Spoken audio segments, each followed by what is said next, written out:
Hi, this is Chuck. Welcome to our question of the week.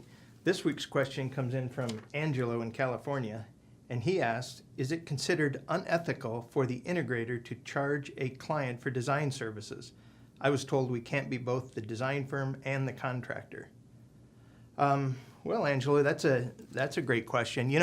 It ties into this whole design build thing. It's certainly considered ethical and a best practice to be a design build system contractor or system integrator. There's nothing at all unethical about doing your own design and giving an end user like a total lump sum price for that work. Where it gets a little confusing and probably more related to your question is this something that's like a public works, a public bid, a taxpayer type funded project? And in those cases, there's a lot of language about the integrator doing the design work and then having it go out for public bid after that.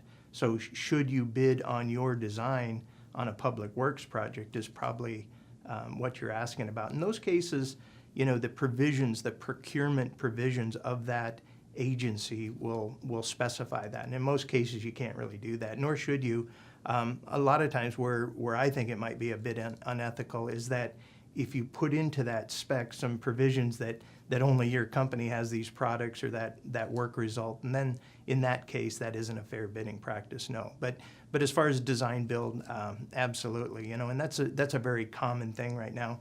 And another idea that I've got for you is if you feel uncomfortable about that, if there's a reason why you're wondering about having someone else do the design, we have probably 100 member companies that's what they do, is the independent design of the various types of electronic security or audio video systems, whatever. So you can give us a call and we can help you find an independent designer that could then do the work for that client. Then you would serve more as just the contractor integrator. So that's pretty common. But design build, that's the fastest growing part of what we do. It's very common. There is no need to, on those jobs, to break out how much is the design, how much is the integration. It's just one lump sum, and it's a good way to get the project done and get it done on time that way. If it is, though, a design bid build, then that's a different thing, and the procurement rules of that project should specify that. We've got a great program coming up on this, actually. We have a thing called the 4-hour MBA for system integrators, and it goes over these kinds of things. So if there's a NSCA regional event coming to your area, make sure you send people to that do your contract administration. They'll learn a lot about this. Great question, Angelo. Good luck with it.